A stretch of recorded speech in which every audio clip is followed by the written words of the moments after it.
Allez, bonjour à toutes et à tous, très heureux de vous retrouver. Aujourd'hui, je voulais faire un petit point, pas nécessairement sur du technique à proprement parler, mais voilà, pour ceux qui ne le savent pas, donc ça fait un an jour pour jour que le dépeg de Terra Luna avait commencé sur son Terra USD.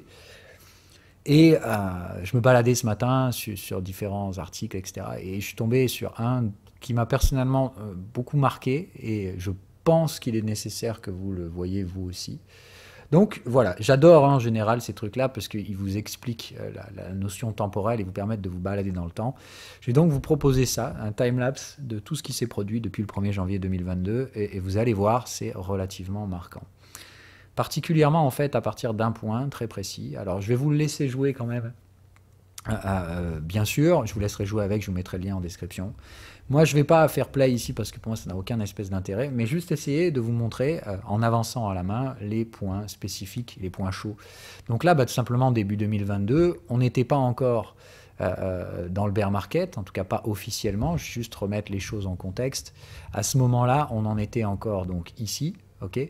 Donc on avait fait plus ou moins le sommet, on était en phase de descente et on allait donc, malgré des baisses significatives, connaître derrière le point de chute, hein, donc ici vers le mois de mai, le moment où officiellement on entre dans le bear market, etc. D'accord. Donc ici Ethereum avait déjà bien chuté, mais toujours des creux sommets ascendants. Il n'y avait pas grand monde ici à ce moment-là qui avait cette vision bearish. Moi le premier, hein, évidemment, et je me suis bien planté. Donc bref, on avance à ce stade-là, essayez donc de voir un petit peu la mesure de tout ça. Sur ce truc-là ont été retirés Bitcoin et Ethereum. Mais on l'a vu, c'est eux qui avaient déjà à ce moment-là souffert le plus. Et ce qu'on voit, c'est qu'à ce moment-là, en fait, les altcoins, eux, ne souffrent pas plus que ça, hein. Évidemment, il y a une forme de contraction. Mais on voit que dans cette période-là, hop, voilà, on a juste chuté, on va dire, d'une zone ici à là. Alors attention, ça fait quand même des baisses de 20-30%. Mais on cherche encore cette forme d'état stable. Vous voyez, ici, il n'y a pas de vrai bear market. Ça monte, ça baisse. On voit qu'on a une forme de respiration spéculative. À ce moment-là, ce qui est quand même assez marquant, donc comme je vous dis, c'était le moment où Terra Luna allait changer le turfu. Là, on a carrément donc Terra Luna deuxième derrière XRP. Il y a même des moments, hop, ouais, hop, ouh, oh, et dites donc les gars, Terra Luna, c'est franchement fantastique. Rappelez-vous de cette époque-là. Enfin, je veux dire, moi le premier, je regardais des podcasts sur Terra Luna. Tout le monde me disait file, Terra, Terra, machin. Je disais non, non, non, moi je paierais ce truc-là au mieux à 22 $. D'accord. Je vous rappelle, là, on tradait sur du 140, 150 $. Hein. C'était de la pure folie furieuse cette époque-là. Et bref, donc de la folie, le fameux le bear market n'existe pas, c'est bull to the moon bro. Hop, voilà, là carrément Terra Luna encore une fois number one, 37 milliards de dollars, la folie. Ok, et puis attention, attention, on se rapproche du moment fatidique. D'accord. Hop là, d'accord. Donc regardez, vous avez la date. Ok, on arrive au début du mois de mai. Et c'est là que vous allez voir, hop, ça commence à dépeg. Et là, attention, un an jour pour jour. Et là, boum, disparition totale. D'accord. Donc là, Terra Luna vaut 0. Le Terra USD vaut encore un petit quelque chose parce que, bon voilà. Et quelques jours après, ça disparaît aussi. Les deux tentent des rebonds techniques. Regardez l'écrasement littéral de toute la courbe crypto. D'accord. Tout le monde disparaît, plus aucun projet n'est au-dessus de 20 milliards et plus aucun projet en soi n'arrivera à se séparer derrière. D'accord. Bitcoin et Ether s'écroulent à ce moment-là et vous avez toutes les news qui s'enchaînent. Celsius, Coinbase licencie, Three Arrows Capital default, ok, Three Arrows Capital en liquidation, Voyager en bankruptcy, Celsius en bankruptcy, FTX. Ah oui, c'est vrai, cette époque-là était magique aussi. Ouais, ça vous rappelle tout ce qui s'est produit en très peu de temps. Bitcoin passe sous les 20 000 $, donc tout le monde prédit sa fin du monde. Solana se fait hacker, FTX, machin. La collapse de FTX arrive derrière. Ethereum Proof of Stake. Hop, on y va, on y va, on y va, on y va. Vous voyez qu'à ce moment-là, mis à part juste un effondrement littéral de la courbe ici, c'est vraiment ça qui s'est produit. Donc là, c'était le moment FTX, hein, d'accord. Donc vous voyez, le dernier effondrement d'FTX en soi est très peu visible. Vous voyez, si je me positionne ici sur les alts en soi, c'est pas passé grand-chose dans cette période-là, ok. C'est vraiment, il s'agit de comprendre. Regardez, si je passe vraiment le curseur en soi, vous voyez pas de changement significatif. La seule chose qui change, c'est qu'effectivement, projet à projet, il y en a qui montent, qui baissent, etc. On a même une tentative de retour de Luna à ce moment-là, et que c'est relativement bref. Mais vous captez un petit peu ce truc-là, c'est-à-dire si je me déplace dans ces longues périodes temporelles, il se passe concrètement pas grand-chose. Ok? Donc, il s'agit de comprendre, et c'est extrêmement important pour ma part, que si je résume tout ce qui s'est produit, tout s'est produit à un moment précis, ici, le moment de Terra Luna. Après, il y a effectivement les effets un peu collatéraux, c'est-à-dire qu'ici, on y croit peut-être encore. Ok. Moi, le premier, à ce moment-là, j'y croyais peut-être encore que c'était juste un flash crack et qu'on allait avoir le fameux V rebond des bons tokens. J'avais dit, les mauvais et les shitcoins qui n'ont absolument aucune utilité, eux, ils n'avaient aucune volonté à remonter. Bon, la réalité, c'est que je me suis là bien planté.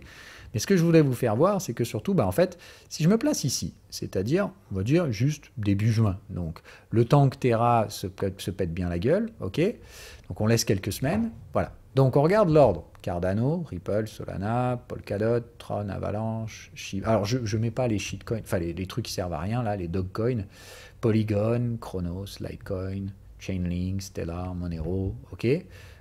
Si je me mets ici, en fait, vous voyez, bon, la courbe n'a absolument pas changé et les candidats sont les mêmes. Donc Ripple, Cardano, Polygon, Solana, Polkadot, Tron, Avax, Chainlink, Cosmos, Monero. C'est concrètement les mêmes, d'accord. Et je l'ai toujours dit, les leaders du cycle de demain, ils sont déjà là. Le prochain cycle, c'est pas un cycle dans lequel les shitcoins sortis de nulle part vont monter. Tout simplement parce que la plupart des infrastructures qui sont là, elles ont maintenant vieilli, elles ont un token supply dilué. Alors, c'est pas le cas pour pas mal d'entre eux. Hein. Avalanche, le token supply est toujours pas très bien distribué. Bon, Monero, ça fait des années que ça tourne. Mais vous voyez, ces trucs-là sont décentralisés aujourd'hui. Donc, il s'agit bien de comprendre, bon, mis à part les meme coins, les trucs qui servent à rien, les tokens qui sont là sont décentralisés. Il n'y a pratiquement aucune chance aujourd'hui qu'un concurrent émerge, puisqu'on le sait maintenant, le trade-off de la rapidité, c'est la centralisation. Ça veut dire concrètement, aujourd'hui, pour qu'un nouvel apparent, un nouveau participant arrive et disrupte le game, il sera forcément centralisé. Donc, on a un énorme problème aujourd'hui qui est de dire quelle est la probabilité réelle de voir un nouveau concurrent arriver et changer le game face à des concurrents existants déjà décentralisés qui peuvent, encore une fois, copier. Je rappelle, la blockchain, c'est normalement supposément open source. Donc, normalement, si on est blockchain, open source et décentralisé, celui qui démarrera centralisé a de fortes chances en fait de se faire juste copier par ceux qui sont déjà décentralisés et incorporés. Voilà pourquoi j'avais déjà dit, et je le redis, ça fait déjà un an en fait, et vous le voyez bien que les candidats n'ont pas bougé. En fait, les candidats qu'on avait il y a un an sont les mêmes aujourd'hui. La structure même du marché n'a pas vraiment beaucoup bougé. C'est-à-dire en fait, ça bouge surtout dans les shitcoins, là, ceux qui essayent de se positionner pour changer le game. Mais si on est rationnel, on comprend bien que la plupart de ces tokens ont très peu d'utilité ou alors ils ont 40 copies sur d'autres blockchains de protocoles relativement similaires. Donc il n'y a pas vraiment de game changer sur ce qui va tirer la cote du prochain cycle. Le deuxième élément à comprendre, qui est hyper important, d'accord, c'est qu'on est aujourd'hui donc le 8 mai, enfin le 9, je vous remets ici, d'accord, je vous remets dans la même ambiance, un an auparavant, jour pour jour. C'est-à-dire, regardez ce qui s'est passé dans les jours qui vont suivre en year to year. C'est-à-dire, tac, tac, tac, tac, tac. C'est-à-dire, c'était vraiment dans les prochains jours, là, les 4-5 prochains jours, qu'on a connu cet effondrement. D'accord ? Pourquoi je vous montre ça ? Parce que ce qui est important de comprendre, c'est que ça va faire bouger un paramètre, c'est le year to year. C'est-à-dire, concrètement, il y a un an, est-ce que ce token était plus cher, moins cher ? Pour l'instant, comme vous voyez, pour la plupart de la cote, c'est full red. D'accord, tout est négatif. Mais on l'a vu, ça va changer. Dans les prochains jours, Ripple, d'accord, Ethereum, Bitcoin, pas mal de tokens en fait. Hein, vous allez voir, probablement peut-être même Cardano, mais voilà, Tron, tous ceux qui sont dans le lead là en fait. Uniswap, Chainlink, Cosmos, Monero, Ethereum classique éventuellement, pourquoi pas. Vous voyez, bon, il y en a d'autres qui sont quand même encore à moins 40, moins 50. Je dis, oui, ils ont pris une vraie quenelle. Mais il y a pas mal de candidats qui sont déjà bien positionnés dans le top. Eux, concrètement, là, dans quelques jours, ils vont passer positif en year to year. Et ça, je vous l'ai dit, c'est important. Ça passe des chiffres rouges en chiffres verts. Et je vous l'ai souvent dit, c'est bête, ça paraît stupide et de moindre intérêt comme ça, mais ils vont aussi le faire probablement face à Bitcoin. D'accord ? Donc ça fait beaucoup de chiffres rouges dans un tableau qui vont devenir verts. D'accord ? Tous ceux qui sont prêts à flipper Bitcoin et qui vont repasser positif en year to year, s'ils le font, évidemment, derrière, ils ne seront pas loin de faire la même chose sur 30 jours. Ouais, il ne faut pas grand-chose pour que ces tokens-là reviennent positifs sur 30 jours. Et qu'est-ce qui va se passer derrière? Bah, en fait, tout va redevenir vert. Je ne sais pas si vous vous rendez compte en fait que ces tokens-là qui sont comme ça, d'accord, tous ces trucs-là qui sont ici, tous ces machins-là, très vite, ils repassent tous dans le vert, partout, sur tous les horizons de temps. Et si ça se produit, ben, qu'est-ce que ça peut faire? Techniquement parlant, ça réamorce un bull market. Je voulais juste vous faire comprendre la mesure de tout ça. Si vous regardez la timeline des events, d'accord, il n'y a plus aucune mauvaise nouvelle en fait, depuis très longtemps, d'accord. L'ensemble des mauvaises nouvelles se sont concentrées sur la suite de Terra Luna et jusqu'à, on va dire, le mois d'octobre l'année dernière. Depuis, en soi, il n'y a plus de mauvaises nouvelles. La seule chose qui existe encore, ce sont des pressions macro, parce qu'on n'est pas encore sûr de la fin du cycle de resserrement monétaire de la Fed. Parce qu'on a encore peur de la régulation des stablecoins, mais en Europe c'est déjà fait, on attend les États-Unis. Alors oui, il y a toujours l'opération Choke Point 2.0, mais en soi, la plupart des capitaux ont migré aujourd'hui, soit en Europe, soit en Chine, à Hong Kong. Bref, en soi, oui, il reste toujours des peurs, des craintes, mais c'est aussi de comprendre qu'à ce stade-là, la moindre étincelle aujourd'hui va mettre le feu aux poudres. La poudre, en réalité, qui est en train de chauffer depuis pratiquement un an. Cette poudre, c'est des tokens qui ont été massacrés à la suite d'effets collatéraux de Terra Luna. Alors évidemment, certains pourront dire qu'ils étaient surtout très très chers avant et peut-être beaucoup trop chers avant, et que leur juste prix au final c'est aujourd'hui. Moi personnellement, j'en doute, d'accord? Parce qu'en l'espace d'un an, un an et demi, il y a beaucoup de choses qui se sont produites sur pas mal de ces tokens. Ils ont beaucoup avancé. Alors il y en a qui n'ont pas franchement foutu grand-chose, on ne va pas se mentir non plus. Mais voilà, il s'agit de dire, il y en a des bons projets, eux ils ont avancé. Parmi ces bons projets, pour moi, qui ont changé de structure depuis un an, Chainlink, Cosmos, Avax, j'attends toujours des annonces, je pense que ça devrait arriver, mais en tout cas j'ai l'impression que ça bosse toujours, c'est une impression. Bon, il y en a de toute façon qui font pas grand-chose, hein. Monero, on ne lui demande pas de changer tous les 4 matins. Bon, Polkadot, je regrette toujours le fait que ça évolue très lentement. Bon, Solana, une grande partie des problèmes sont quand même aujourd'hui réglés. Enfin, on n'a plus d'arrêt de la blockchain tous les 4 matins comme ce fut le cas à un moment donné. Donc à voir, mais ça semblerait s'améliorer avec le temps. Polygon, ça déploie du ZK aujourd'hui. Bon, Cardano, ça essaye toujours, même si ça a du mal. Et Ripple, bon, on attend toujours la résolution de la SEC à ce niveau-là. Mais il s'agit bien donc de comprendre que, pour moi, donc, mis à part des réseaux qui attendent et se reposent un peu sur leur laurier, beaucoup d'avancements quand même sur pas mal de structures de ces blockchains-là.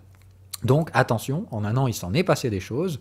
Je pense personnellement que le changement en vert de certaines métriques pourrait, ou en tout cas à la moindre hausse, redéclencher des départs de bull market. Je sais que tout le monde attend un déclencheur psychologique, émotionnel, un déclencheur type je voudrais un gros dildo vert sur mes tokens favoris, je voudrais voir Ethereum exploser des résistances. On l'a vu, c'est possible, d'accord? Parce que les prochaines zones de franchissement de résistance technique, sur les gros, hein, puisque c'est toujours Bitcoin et Ethereum qui vont envoyer le signal au reste des opérateurs de marché, on le voit bien que la prochaine hausse, si le flux de Ethereum devait relancer, c'est direction 2004, 2005, et ça va franchir donc ces moyennes. Franchir des moyennes que la dernière fois, nous avons franchi à la baisse, en ligne droite, avec ces effets collatéraux de Terra Luna. Donc il s'agit bien de comprendre que dans les prochains jours, il y a beaucoup de choses qui se jouent. Si on a un redémarrage des flux, avec un passage positif year to year, ça va très probablement déclencher un passage positif aussi sur 30 jours, sur 90 jours. Bref, en fait, il s'agit de comprendre que sur des aspects relatifs de positionnement financier, beaucoup de ratios vont retourner au vert. Le franchissement des moyennes, c'est aussi un signal important. La dernière fois qu'on les a franchis, on les a franchis avec un marché baissier extrêmement virulent. Ça me laisse à penser personnellement qu'on peut tout à fait franchir ça avec un marché haussier extrêmement virulent lui aussi. Et dans ce cas-là, comme je vous l'avais souvent dit, on va juste faire un retour à la normale. C'est-à-dire derrière, c'est pas le bull market, c'est juste de dire qu'il va falloir digérer derrière ces hausses pendant un bon moment, mais attention au passage de la moyenne avec un aspect très psychologique qui pourrait intervenir avec le basculement de ces métriques year to year. De vous rappeler au massage quand même donc que c'était il y a un an, jour pour jour, que les emmerdes autour de Terra commençaient et que un an c'est long. Et surtout que les projets corrects, eux, en un an, ils ont tous avancé. D'accord? Que ce soit l'arrivée de l'Interchain Security sur Atom, c'est plus une promesse aujourd'hui, ça arrive dans les jours qui viennent. Chainlink, son CCIP et tout ça, ça arrive, c'est pareil. D'accord? Donc on fait attention, il y a beaucoup de choses qui avancent aujourd'hui, qui étaient des promesses à l'époque et qui sont aujourd'hui en train d'être délivrées. Certes, évidemment, on est souvent tous très pressés, c'est-à-dire que les promesses d'il y a un an, on pensait qu'elles allaient être délivrées en quelques semaines, elles sont délivrées un an plus tard. Donc encore une fois, souvent, les notions de temporalité dans les blockchains sont un petit peu hypés, etc. On a le sentiment que les choses se passent très très vite, alors qu'en réalité, dev, ça prend du temps. Mais il ne s'agit quand même pas d'un plus de dire, ces trucs-là valent absolument rien du tout, il n'y a que des daubes. Non, oui, il y a plein de daubes qui vous vendent un turfu et il n'y a rien derrière. Il y a aussi plein de trucs qui délivrent derrière, même si elles délivrent souvent un peu plus tardivement que ce qu'on pourrait croire dans les bull markets. On a tendance à imaginer que le temps se contracte en fait dans les bull markets et il paraît extrêmement long dans les bear markets, mais en réalité c'est vraiment des effets psychologiques qui sont à l'œuvre. Donc on fait attention, voilà, anniversaire de Terra Luna. Pour ma part, la plus belle façon de le célébrer, c'est de dire, comme à l'époque je vous avais déjà averti que Terra Luna c'était de la merde, en tout cas que ça, franchement ça sentait mauvais et qu'il fallait voir comment ça se passerait dans un bear avant de statuer de la viabilité de ce truc. Bon, c'est même carrément lui qui a déclenché le bear. Aujourd'hui, je lance ces mêmes alertes sur pas mal de tokens qui ont pumpé un peu n'importe comment. Pour ne pas les citer, d'accord, c'est simple, c'est tous ceux qui sont déjà dans le vert aujourd'hui comme si c'était le turfu. Donc vous avez des trucs comme Render Token, c'est n'importe quoi, Casper, c'est n'importe quoi. Injective, c'est monté dans la stratosphère beaucoup trop vite. Donc attention, encore une fois, pour moi, ces tokens ont déjà pris en compte la fin potentielle du bear market et le redémarrage d'un bull. Eux, ils traitent déjà comme si c'était le bull market. Donc eux, c'est plus envie de dire, la meilleure chose qui peut leur arriver maintenant, c'est de rester là où ils sont. Donc on fait attention, d'accord? C'est pas un marché dans lequel je vais acheter ceux qui ont déjà pumpé parce qu'ils vont me pumper ni que sa mère. Non, je vous l'ai déjà dit, ça c'est très très compliqué d'envisager ces trucs-là. Donc attention aux aspects spéculatifs. C'est surtout de dire si le timing n'est toujours pas bon, c'est-à-dire malgré mes suspicions que le retournement year over year de certains tokens pourrait être un marqueur de redémarrage de demande acheteuse, il y a certains tokens qui, eux, l'ont carrément anticipé depuis très longtemps. Et leurs niveaux relatifs de valorisation sont aujourd'hui complètement hors sol. Donc attention, encore une fois, à ne pas jouer le momentum quand on est sur des trucs pareils. C'est toujours limité à certains tokens qui, eux, méritent de revenir chercher les valeurs médianes. Et à partir de là, ça ne veut pas dire que derrière, ils vont tous repasser en territoire positif avec un momentum haussier, etc. et refaire des ATH avant la fin de l'année. Ça reste très compliqué. Mais pour ma part, on fait toujours très attention. Les winners de demain, ils sont déjà aujourd'hui tous dans le top 20. Alors on peut l'élargir en disant il y a toujours des candidats potentiels jusque dans le top 40, mais il y a très peu de place pour de nouveaux entrants, pour les raisons qu'on a expliquées avant. Le fait qu'un nouveau projet qui arrive aujourd'hui va forcément devoir faire le compromis de centralisation face à des projets qui, eux, sont déjà très largement décentralisés. Et à mon avis, ça va être un no-go, puisque tout simplement, il va falloir s'enregistrer comme une security, si on veut faire ça aujourd'hui. Il y aura des règles qui empêcheront en fait aux disrupteurs de venir et de changer le game. Il y aura forcément un ou deux outsiders, j'ai bien la conscience qu'il y en a un ou deux qui vont sortir de nulle part et qui vont changer le game, mais concrètement, mis à part ça et le très faible probabilité de jouer au quintet plus pour être sûr que sur les 150 tokens qui essaient de pumper derrière, vous allez trouver le gagnant. Ça paraît très compliqué, encore une fois, allez jouer à la roulette si vous voulez. C'est plus de dire, là où le capital doit être alloué aujourd'hui, c'est dans ces 20, voire quelques-uns du 40 élargi, qui ont de la valeur et qui, eux, ont toute propension à revenir chercher ces fameuses médianes et à profiter du redémarrage d'un bull market. Quel serait le déclencheur? Concrètement, j'en sais rien. Moi, ce que j'essaie de vous donner aujourd'hui comme information technique, c'est que pas mal de ces tokens de bonne qualité, en fait, n'ont pas réellement besoin d'un déclencheur du style Elon Musk, ceci, cela. On n'a pas besoin, en fait, d'un catalyseur à débile. La plupart de ces tokens, ils ont de la valeur intrinsèque. Ils sont en train de trader sous cette valeur intrinsèque puisqu'ils tradent sous ces moyennes. Donc, reprendre ces moyennes pour la plupart de ces tokens, ça me paraît tout à fait normal, en fait. Et il n'y a pas besoin d'un déclencheur. Ce déclencheur peut tout simplement être a posteriori, c'est-à-dire un déclencheur psychologique. Comme d'un coup, on envoie des grosses hausses, puisqu'il s'agit quand même de grosses hausses. D'accord? Si on parle d'un Ethereum qui va chercher 2004-2005, on parle de nouvelles hausses de 30-35%. Ça va se voir. Surtout, comme on l'a dit, sur certains tokens, par exemple Chainlink, il n'y a pas de résistance avant au moins, d'accord, le franchissement des moyennes, c'est 85% de hausse. C'est encore une fois ce type de hausse qui peut catalyser derrière le marquage psychologique de la fin du bear market. C'est-à-dire, comme certains tokens d'un coup explosent, nous prennent des plus 80, etc. en l'espace de quelques jours, semaines, tout à fait possible, on l'a dit, il s'agit pour ma part de prendre en compte cette possibilité. Ça ne veut pas dire ah bah forcément, j'attends le gros dildo vert, ok? Mais c'est de dire, et je vous avais prévenu, je pense que c'est une des façons avec lesquelles ça peut se produire. Au lieu de chercher un catalyseur fondamental, type la Fed arrête ceci, ou tel grand penseur géopolitique ou gourou de quoi que ce soit catalyse le redémarrage d'un marché haussier, ça peut très bien en fait se faire à partir de rien du tout, à partir de phénomènes techniques de retournement year over year. Si ça se produit, ça ne veut pas du tout dire dildo. Ça veut surtout dire attention, ça peut très bien se faire de manière très très lente et pernicieuse. Il ne se passe rien du tout. Ça se réamorce tout doucement, jour après jour, des petites hausses constantes. Donc attention pour ma part à pas spéculer sur la méthode. Pour ma part, il me semble qu'il faudra envoyer un message psychologique, donc j'aurais plutôt tendance à parier sur un gros dildo vert, et évidemment derrière le fameux FOMO, c'est-à-dire tout le monde va vouloir acheter, acheter, acheter, acheter, et c'est là que ceux qui avaient les bons tokens vont commencer éventuellement à distiller très peu. Et c'est la raison pour laquelle, pour moi, ceux qui jouent les pumps sur des tokens très spéculatifs, ils vont dump derrière. D'accord? Donc il faudra beaucoup d'acheteurs pour que les prix se maintiennent. Les tokens de bonne qualité, d'accord? Bon, type Chainlink, etc. Bon, chacun peut juger de ses bons tokens.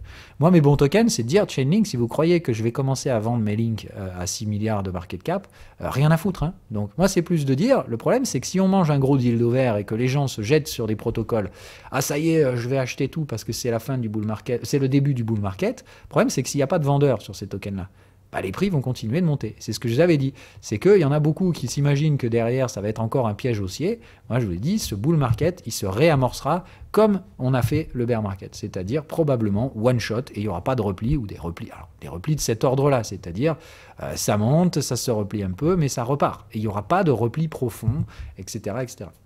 Donc, je l'ai dit, je le redis. C'est pour ma part des marchés pour investisseurs, c'est-à-dire qu'il ne faut pas chercher à prévoir la façon avec laquelle ça va se produire. Il peut y avoir un gros dildo qui marque les psychologies de tout le monde, où on y va juste à l'usure, c'est-à-dire tout doucement, avec des fameux canaux à 45 degrés, jusqu'à ce que des résistances techniques importantes sautent, comme par exemple les 6 milliards de dollars sur Chainlink. Quand on va commencer à franchir ça avec des creux ascendants, tout le monde va se réveiller. Mais encore une fois, la bataille se sera déjà produite depuis longtemps. Sur des trucs comme Atom, etc. Mais c'est la même chose. Vous voyez bien que si Atom franchit les 15-16 dollars, ça va attirer des yeux techniques, des gens qui vont dire « Ah, franchit les trendlines, je sais pas quoi, machin ». Donc c'est plus de dire, on peut aller chercher ces niveaux techniques avec de la volatilité, pourquoi pas, ou y aller à l'ennui mortel. C'est-à-dire, il se passe plus rien durant l'été, et au final, vers l'été, au milieu de l'été, on se rend compte qu'en fait, ces niveaux ont été franchis doucement, mais sûrement, et on passe en douceur. Moi, je suis plutôt en faveur, concrètement, du second, parce que c'est celui qui serait le plus compatible avec l'environnement de trading de l'été, mais je reste tout simplement très ouvert à la probabilité que c'est un tas de poudre sur lequel on est actuellement. Au moindre gros dildo vert, d'accord, c'est-à-dire une journée ici, vous voyez, je dis juste sortie de nulle part, poum, une petite journée spéculative, ça prend 10-15% sur pas mal de tokens. Le problème, c'est que pour ma part, si ça se produit, c'est la probabilité que dès le lendemain, on en remette 10-15 de plus. Vous voyez ce que je veux dire? Et puis une fois qu'on commence à voir des grosses hausses, tous les débiles s'empilent parce que, ah mon Dieu, j'ai peur d'être en retard, FOMO, machin. Donc je sais que clairement, on a un environnement entonnoir dans lequel, concrètement, il n'y a pas la liquidité pour faire le démarrage d'un bull market. Si ça se fait dans la volatilité, les débiles vont s'empiler comme avant. Ça va être margin trading à droite, à gauche, etc., etc. Donc on fait attention toujours à ces aspects-là. Le basculement year over year, c'est un catalyseur qui, pour ma part, pourrait déclencher des changements et éventuellement de la volatilité. Maintenant, c'est pure spéculation, mais c'est surtout que en ce jour d'anniversaire, je ne voyais pas grand-chose d'autre à vous partager. Juste de dire, attention au timing des prochains jours, ça va faire basculer les ratios year over year, à condition évidemment que les prix ne rebaissent pas. Hein. C'est-à-dire si là maintenant on se remet à chuter comme des débiles, évidemment on passe pas positif year over year. Mais il s'agit de comprendre que pour ma part maintenant il faut absolument que ça baisse, hein, d'accord? Puisque là, comme on l'a dit, jour après jour, si ça ne baisse pas, hein, vous voyez par exemple, je prends juste Atom, ok, on était à 11 dollars, enfin 10,50. Hop, pardon, je vais vous mettre le chiffre. Demain, ah non, pas demain, on est le 9. Donc dans 2 jours, il faudra être en dessous de 11 dollars. Il s'agit que vous compreniez ça. Là, maintenant, il y a 2 jours pour que Atom baisse, sinon il passe positif year to year. Donc, bien de comprendre, attention, on joue avec ces ratios year over year. Les tokens ont plutôt intérêt à baisser, puisque de toute façon, sinon, ces chiffres vont repasser dans le vert. Donc, pour ma part, aujourd'hui, il n'y a plus de fondamentaux baissiers sur ces tokens, même plutôt l'inverse. Donc, soit effectivement, les market makers arrivent à vous faire vendre des tokens pour Dieu sait quelle raison, soit au bout d'un moment, à force d'essayer de vendre, ça passe pas. On a le fameux crossover de ces year over year, et attention à la réamorçage des bull market. Ça peut se faire comme ça, très lentement, hein, sans aucun intérêt spéculatif vendeur. C'est juste de dire la mort cérébrale du bear market peut causer derrière des petites hausses très très emmerdantes. Vous voyez, concrètement, il ne se passe plus rien, ça monte doucement, ça n'attire pas les spéculateurs non plus. Vous n'avez pas d'un coup le gros dildo qui marque la fin du bear market. Juste de dire, ces deux schémas sont pour moi tout autant probables l'un que l'autre. Maintenant, je ne vais pas vous mentir, un gros dildo qui nous ramène à 15 $ pour ramener tous les cons dans la musique, c'est tout à fait probable également. Donc, on est prudent dans ces prochains jours. On ne prend pas de trade spéculatif justement en mode « Oh putain, si jamais il y a un dildo 10-15 $, si je mets un effet de levier avec un stop là, voilà, c'est ce que je veux dire. Le simple fait de faire ça, ça attire le market maker à venir choper vos stops. Donc, soyez juste conscients qu'il y a deux façons de marquer un bear market. C'est soit effectivement la fin d'un bear market, soit on envoie des gros dildos et on va aller chercher des niveaux psychologiques de cassure, c'est-à-dire, là on va pas se mentir, hein, sur des atomes, vous voyez bien que le niveau de cassure c'est 14 $. Donc c'est soit on va one shot à 14 $ et après on joue la grosse bataille, fin réelle du bear market ou non, soit il y a aussi l'aspect, je maximise la volatilité d'abord, je vais me frapper la borne basse, je vais essayer de choper tous les stops et je trouve l'énergie acheteuse par l'échec d'un mouvement vendeur, c'est-à-dire concrètement, j'envoie une baisse et derrière, boum, je repars en vrai V-bottom avec une demande acheteuse spéculative. Pour ma part, je ne sais pas, j'ai pas la réponse. Je dis juste que je connais la finalité, c'est que dans tous les cas, je ne vois pas comment Atom n'irait pas chercher les 14 $. Donc, est-ce qu'on va d'abord baisser à 9 avant d'aller à 14 ? Voilà, vous comprenez un peu mon état perso, c'est je m'en bats les couilles, j'ai ce truc-là en portefeuille, que les spéculateurs de court terme fassent les paris de savoir si on passe à 9 avant d'aller à machin et combien je vais pouvoir gagner si je fais ci, si je fais ça. Ça me fait juste bien rire. Voilà. Donc prenez un peu de recul. Rappelez-vous donc de l'état d'esprit dans lequel on était il y a un an. On bouffait tous des claques astronomiques. Il y a un moment donné où il faut aussi comprendre que la claque dans l'autre sens, elle peut arriver à tout moment. C'est-à-dire concrètement, d'un coup, on renvoie des 20, 30, 40% de hausse sur certains tokens, comme ça, sans raison apparente. C'est tout à fait possible. Il n'y a pas besoin d'un catalyseur psychologique nécessairement pour bouger. Il suffit juste que des ratios financiers, dont le ratio year over year, rebasculent positif. Et rien que ça, ça peut faire déclencher des mouvements algorithmiques. On fait donc très attention dans les prochains jours à la volatilité, sans que ce soit un message en mode « ouais, je peux buy et puis je peux mettre un stop ». Non, vous ne savez pas. Il n'y a pas de stop loss garanti. Concrètement, attention à ces aspects de volatilité. Tout ce que je peux vous dire, c'est que pour maintenir les ratios bear year over year, il faut que les tokens rebaissent là dans les prochains jours et j'ai fort à penser qu'il y en a qui vont essayer ça. S'ils échouent, ça va être pris à contre-pied avec des gros dildos verts et c'est là que ça pourrait déclencher des aspects spéculatifs. Donc moi, c'est plutôt prenez du recul, essayez pas de jouer à court terme là justement, à essayer de parier l'arbitrage de volatilité qui sera fait par les brokers. Le message que je vous envoie par contre, c'est que pour ma part, c'est un jeu assez dangereux qui nécessite que les tokens baissent parce que sinon dans les prochains jours ils vont passer positif year over year et ça c'est un message que les algos ne rateront pas. Voilà, bye bye.